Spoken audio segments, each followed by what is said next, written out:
pre-toma de posesión en una muy accidentada transición que hemos tenido que enfrentar. Bueno, pero también estamos en el día en el que se presentará el gabinete de gobierno. Esto, técnicamente, una semana antes de que empiecen a ejercer funciones. Para ello, el programa conceptualmente va así. Tenemos con nosotros aquí en cabina al licenciado Arturo Herrador. Él tiene una larga trayectoria en el tema político y también en el tema del jurídico, pero además fue candidato a vicepresidente recientemente en el binomio que integraba con el doctor Rafael Espada. Y nos acompaña una joven analista que es independiente en el sentido estricto de la palabra y que también le ha dado un abordaje diverso al tema de la lectura diaria de la realidad guatemalteca. Me refiero a la licenciada María Luz Chan, que ya me la están confirmando por la vía telefónica. Voy a empezar con nuestro invitado presencial, licenciado Herrador. Gracias por estar acá. Cuéntenos un poco acerca de qué expectativas tiene usted de este anuncio que se va a hacer hoy del gabinete de gobierno. Por cierto, que ya circulan listas y listas, ya veremos si cuáles dan en el clavo, como se dice de manera popular. Así que bienvenido, buenos días. Muchas gracias, Luis Felipe, muchas gracias por la invitación. Un saludo a la audiencia, a la multitudinaria audiencia. Feliz año. Esperamos que este sea un año de realizaciones. Son muchas las expectativas, que hay que tener un poco de cuidado con eso. Creo que ya se dijo también. ¿Se puede acercar un poco al micrófono? Con mucho gusto. Creo que lo más importante es recuperar la dignidad, Luis Felipe. O sea, que llegue gente digna, que llegue gente proba, que llegue gente con deseos realmente de rescatar al país. Y este es un tema más metajurídico que otra cosa.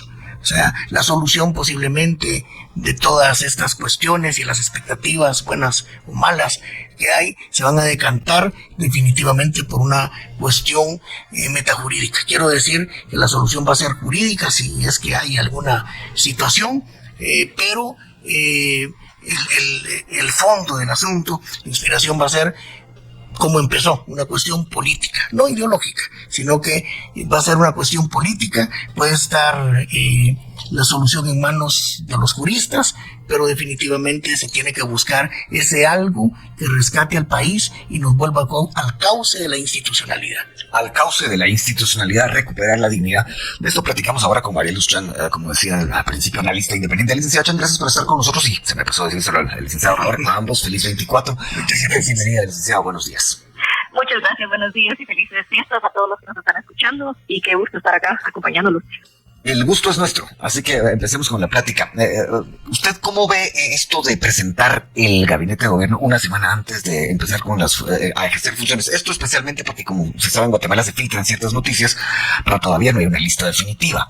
En todo caso, voy a colgarme, digamos, de uno de los argumentos que acabo de leer en redes sociales. Este gabinete no va a complacer a todos, pero igual por ahí va. ¿Cómo lo ve usted? Adelante. Bueno, primero dos cosas. ¿Por qué lo están presentando hasta ahora? Hay que entender también la coyuntura que hemos vivido en los últimos meses. Hay una razón de por qué el atraso en la presentación del futuro gabinete. Y hay algunos que todavía coinciden de que no debería presentarse hasta el día del 14 porque sabemos las posibilidades que pueden existir de que algún tipo de persecución política se dé en su contra. Yo creo que el gabinete hay que entenderlo de dos formas. Primero, la forma de para qué sirve un ministro, ¿verdad? Y que el ministro tiene la función política. Tiene que ser técnico, pero también tiene que ser capaz de poder ejercer una función política. Aquí me refiero con esto. La política es básicamente la administración de los diferentes grupos de poder para poder alcanzar algo. En ese sentido, los ministros van a tener la capacidad de poder encontrar a todos esos grupos de los diferentes ministerios que por décadas y años han movido o han detenido cosas y negociar con ellos para que la política pública se cumpla. Y lo otro importante con los ministros es de que tienen que ser personas de confianza del presidente electo, ¿verdad? Usualmente, si tuviéramos ya una institucionalización más profunda de los partidos políticos, se esperaría que la mayoría de los ministros pertenecieran al partido Semilla. No tengo la lista, obviamente hemos visto las listas, pero cuando ya lo sepamos nos vamos a dar cuenta de cuántos de esos ministros pertenecen al partido Semilla, y lo cual es bueno, porque de lo contrario, esos ministros no estarían empapados de la visión que puedan tener en el próximo gobierno. Entonces eso es claro. Y lo otro, que no lo vamos a ver hoy, porque también es sumamente importante, son los viceministerios, ¿verdad? Los viceministerios son efectivamente quienes ejecutan y cumplen una función mucho más técnica para cumplir con las políticas públicas propuestas por el próximo presidente y el vicepresidente electo. Entonces, yo creo que hay mucha expectativa definitivamente, porque hemos visto que fue una campaña y fue un proceso electoral atropellado, básicamente había una lucha con respecto a la democracia, a la sobrevivencia de la democracia, y eso pues definitivamente va a elevar las expectativas de muchas personas a de que estos ministros pues también vengan a cambiar todo. Lo único que sí habría que hacer es tener un poquito de pensamiento crítico en cuanto a las posibilidades que cada ministro y ministra van a tener para poder efectivamente cambiar las cosas.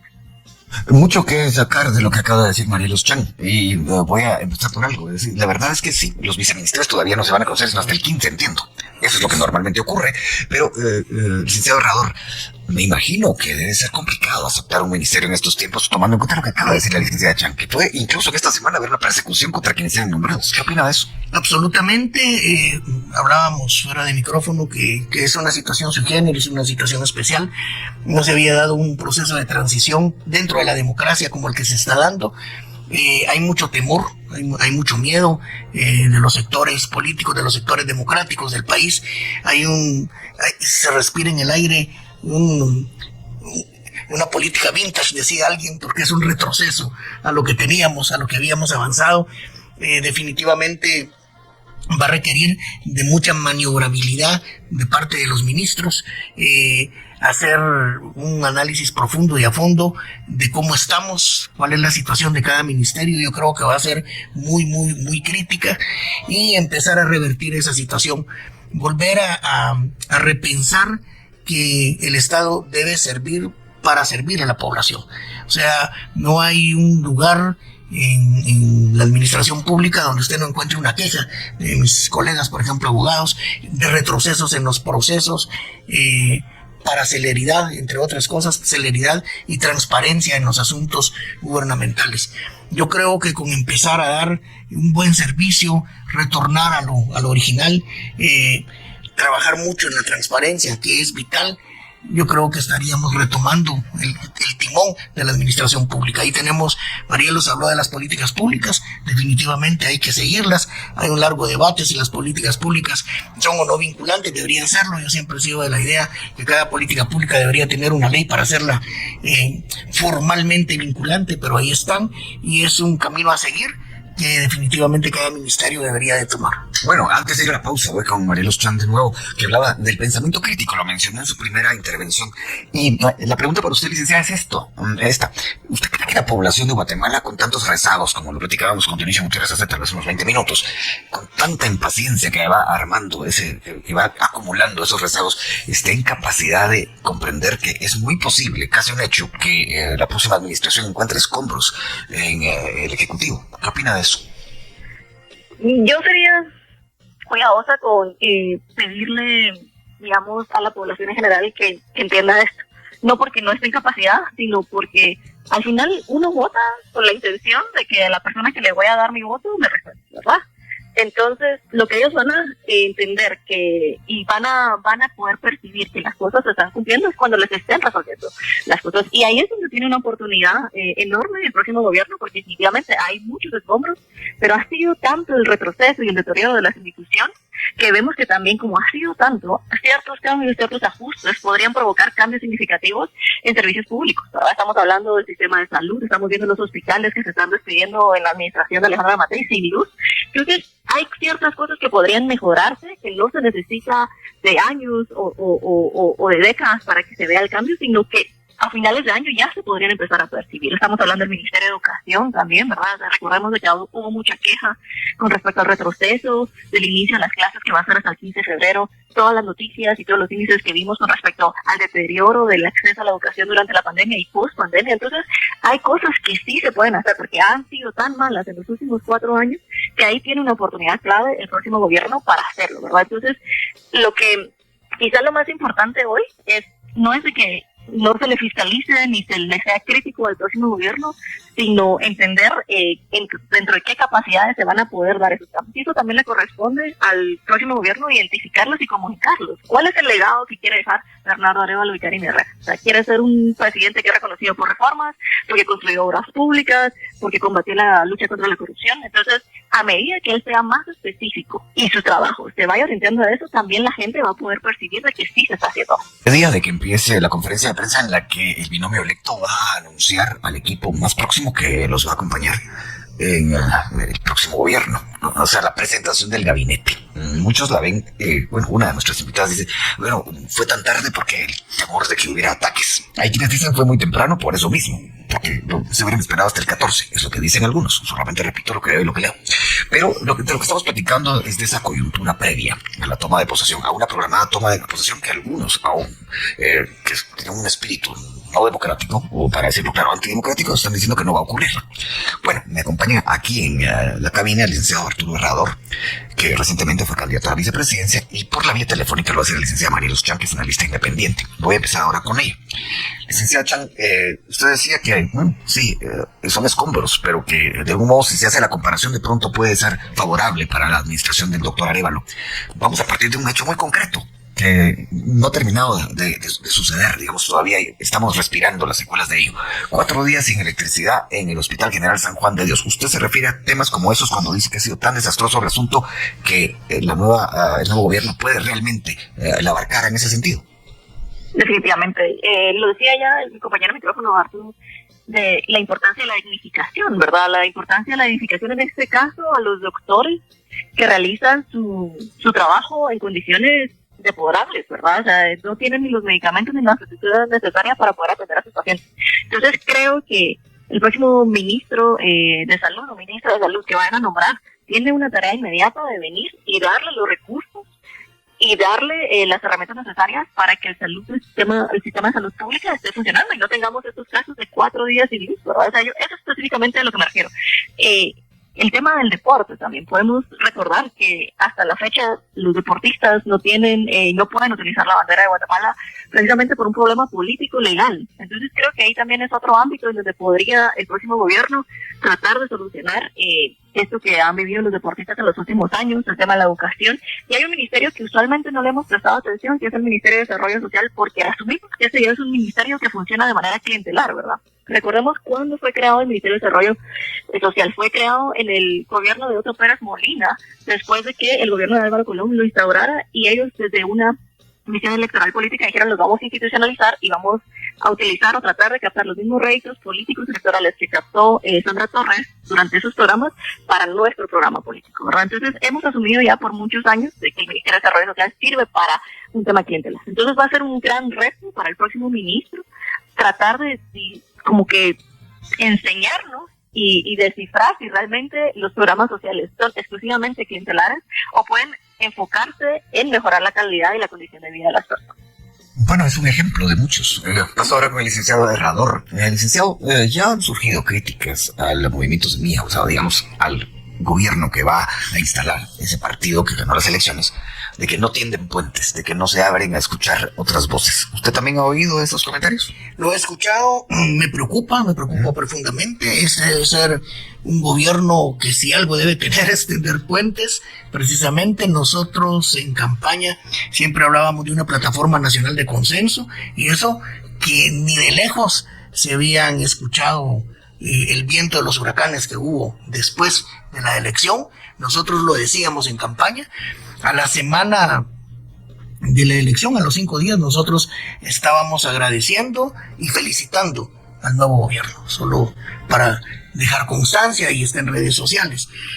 Y decíamos que quien ganara tenía que pensar por el momento crítico de la situación en una plataforma nacional de consenso, como nosotros lo llamamos. Llámese como se puede llamar de cualquier manera. Así es, lo importante es conjuntar las voluntades de las personas que quieran dar, los gringos dicen una milla extra, yo diría varios kilómetros extra en beneficio del país, para dejar algo, aportar algo a nuestra sociedad, sobre todo la gente de la edad mía, personas más joven, que queremos dejar un legado, porque el legado tiene que ser la no destrucción del país. Imagínate eso, ya no estamos pensando ni en el desarrollo, sino en rescatar, en salvar lo que queda. Exactamente, porque la situación llegó a momentos extremadamente críticos.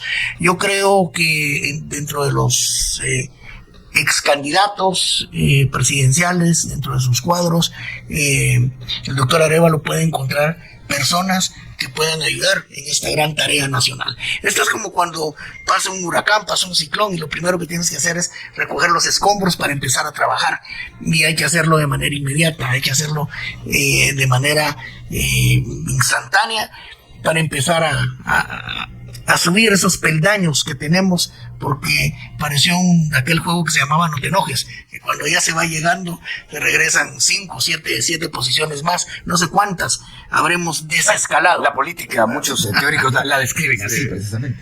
Bueno, ya que el licenciado Obrador ha hecho alusión al tema generacional, vamos a aprovecharnos de la juventud de María Luz Chan. Licenciada Chan, los jóvenes, ¿cómo ven este tema de tender puentes, pero a la vez de ser un poco cerrados o muy cerrados en el tema de abrirse para hablar con más políticos? Digamos que perder un poco el miedo a sentarse a conversar con personas que no piensan exactamente como piensan quienes van a hacer gobierno. ¿Cómo lo ve usted? Sí, yo creo que es parte de la ausencia de nuestra cultura democrática y de nuestra ausencia de la cultura política por dos sentidos. Primero, la democrática, porque definitivamente dentro de la democracia tienen que... Esa es la razón por la cual existe la democracia, ¿verdad? Que existan diferentes puntos de vista y que se puedan conciliar sobre ellos hacia un objetivo de qué se quiere del país. Y con respecto a la cultura política, hemos asumido que cuando uno se sienta en la mesa con un opositor político o con alguien que no piensa como ellos, está automáticamente negociando una plaza o dando espacio de manera corrupta a que esa persona pues pueda optar a un espacio dentro de la administración pública. Y no necesariamente es así. Y lo entiendo porque es nuestra primera percepción, porque eso es lo que hemos asumido de que se trata la cultura política, pero la cultura política y desarrollarla va más allá de eso, ¿verdad? Definitivamente poder sentarse con los adversarios necesariamente y darles espacio para que trabajen juntos no es un acto de corrupción, ¿verdad? A menos de que haya algún tipo de intercambio, algún tipo de quid pro quo, de que si definitivamente tú me das esto, yo te puedo dar un espacio a pesar de que no cumplís con las capacidades, etcétera, ¿verdad? Entonces, yo creo que lo que nos hace falta es hacer ese ejercicio de primero no criminalizar y no asumir que quienes cumplen una función dentro de la administración pública automáticamente los convierten en corruptos, ¿verdad? Yo creo que por mucho tiempo hemos estado tan enojados con la política que asumimos de que todos quienes están dentro de la administración pública lo son y no lo son, ¿verdad? O sea, hay que estar bien cuidadosos con eso y hay que volver a retomar ese ejercicio crítico de lograr separar una cosa de la otra. Dos, el tener negociaciones, el que estén gente sentadas en la misma mesa, a pesar de que no son del mismo partido o a pesar de que son ideologías opuestas, no significa que se está excediendo o que se está corrompiendo la noción inicial, ¿verdad? Sino que es parte de la democracia venir y sentarse y coincidir. Y cuando me imagino que exista algún tipo de ofrecimiento o negociación que sea espuria o conlleve a actos de corrupción, pues ya le corresponderá al presidente Bernardo Arévalo de venir y decir esto no está permitido dentro de nuestra administración. Pero son esos ejercicios que tenemos que empezar a ejercer dentro del espacio público, dentro de los espacios de opinión, para darnos cuenta que hay capacidad para crecer, pero la política pues hay que entenderla, ¿verdad? No hay que estigmatizarla, no hay que criminalizarla, si realmente lo que queremos es cambio, ¿verdad?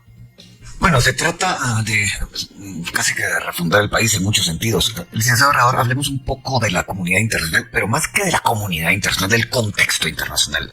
¿Cómo aterriza esta situación de Guatemala en un momento en el que, estamos usando la democracia como tal, está en una situación complicada en muchas partes del planeta?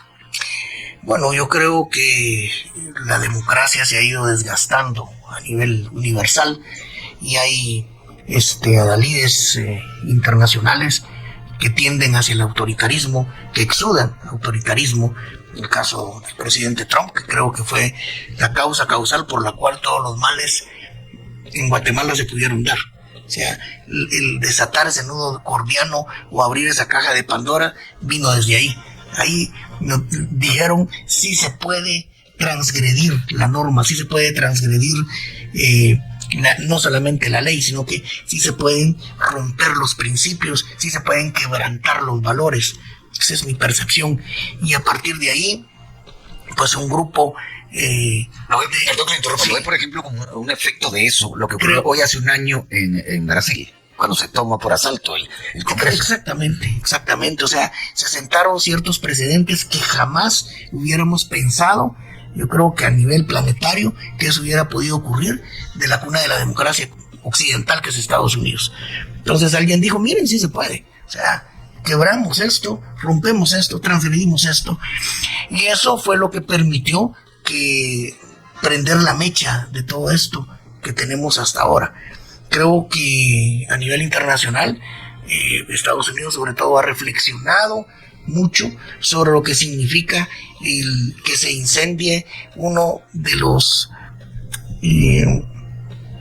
de sus socios, sobre todo en promover la democracia en América Latina, sobre todo en esta franja del continente que es utilizada para migración. O sea, Estados Unidos preocupado por las migraciones y un gobierno antidemocrático no colabora con esa situación.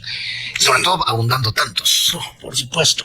Habría una cuestión que tenemos que pensar, cómo nos puede afectar si nos graban las remesas, por ejemplo, si nos sacan del TLC, por ejemplo. Serían dos golpes demasiado duros que nosotros como país no pudiéramos ni económica ni políticamente aguantar. Sería el acabose económico del país. Y ahí sí la comunidad internacional está mandando sus luces para decirnos que eso puede llegar a ocurrir. Ya tiene sus efectos inmediatos los 108 que no han llegado al Congreso, que están en una lista pero que pueden pasar a otra lista más fuerte, que significa prácticamente la desconexión económica internacional, tarjetas de crédito, bancos, etcétera, etcétera, donde seguramente han movido, aunque sea pequeñas cantidades o muchas de dinero. En algunos casos ni siquiera están en lista, solamente perdieron la visa, pero igual todo eso tiene sus consecuencias. Por supuesto, porque es una gradación la que se va dando. Entonces yo sí creo que la comunidad internacional tiene mucho que decir. El Parlamento Europeo ya lo dijo, Estados Unidos lo está diciendo, y aquí yo creo, Luis Felipe, que viene la posible solución pragmática de esta situación. Para nadie es un secreto, lo acaba de decir tu invitado anterior, que se gana con las mayorías y se gobierna con las minorías. De hecho, la democracia es eso, una minoría que gobierna una mayoría, y esa minoría debe ser, se supone debería ser excelsa, pero aquí es al revés, o tal vez se toma por excelsa aquel personaje de cierto programa. Digamos que pero se tiene una oportunidad en este caso. Por supuesto, por supuesto. Bueno, antes de ir a la pausa, creo que vale la pena hacerle esta pregunta a Mariluz Chan. Licenciada, Bernardo Arévalo toma posesión el próximo domingo en medio, regionalmente hablando, digo, frontera a frontera, de dos liderazgos muy fuertes, diferentes, si lo quiere ver así, en muchos sentidos parecidos. Nayib Bukele y Andrés Manuel López Obrador. ¿Cómo ve eso? Es complicado, la verdad, y todavía falta las elecciones en México para saber quién va a ser la persona que le va a seguir a Andrés Manuel López Obrador. Nayib Bukele definitivamente ya sabemos que se encamina a ganar su reelección, pero lo interesante de lo que estamos viendo, compartiendo un poco lo que decía el compañero micrófono con respecto a la comunidad internacional, yo creo que a veces se nos olvida que parte de la reacción de la comunidad internacional ante lo que ha sucedido en Guatemala es porque la migración continúa, y mientras no exista estabilidad política que permita crear una estabilidad económica, oportunidades económicas que eviten que las personas se sientan obligadas a migrar, pues van a continuar esa crisis aguda que están viviendo y que afectan ya no solo la política internacional de los países como Estados Unidos, sino también la política nacional, porque ya sabemos que es parte de la propuesta electoral que tienen los demócratas y que tienen los republicanos de acuerdo a cada uno de su ideología. Entonces, yo creo que es interesante lo que vamos a ver en la región. Al inicio recordemos cómo Alejandro Yamatei se posicionaba como el líder de la región y fue conforme los años siendo opacado por Nayib Bukele, y también esa cercanía inicial donde se pensaba que el mejor aliado de la región centroamericana era Alejandro Yamatei para el gobierno de Estados Unidos, y cuando ya vemos en este último año ese gran cambio, entonces habría que ver cuál va a ser la postura. Ya sabemos, podemos pensar que va a ser una postura positiva del presidente electo Bernardo Arévalo con respecto a su relación a Estados Unidos, y ver cómo se va a seguir desenvolviendo la relación de Estados Unidos con Nayib Bukele, por ejemplo, que en la última visita sí se recibió al secretario que vino y que no fue recibido por Alejandro Yamatei. Entonces hay cosas pendientes que solo lo vamos a ver en los primeros meses a partir de cuál vaya a ser primero la postura de quién va a ser el embajador en Washington, y todavía no tenemos el dato de eso, cuál va a ser la visión de la política exterior bajo el nuevo ministro de Relaciones Exteriores. Entonces hay cosas pendientes que todavía no me atrevería a decir con respecto a la comunidad internacional y su relación con Guatemala. Y bien, hasta aquí el video de hoy. Recuerden que ustedes tienen la última opinión, la cual pueden dejar en la cajita de comentarios. Dicho esto, nos vemos en el siguiente video. Adiós.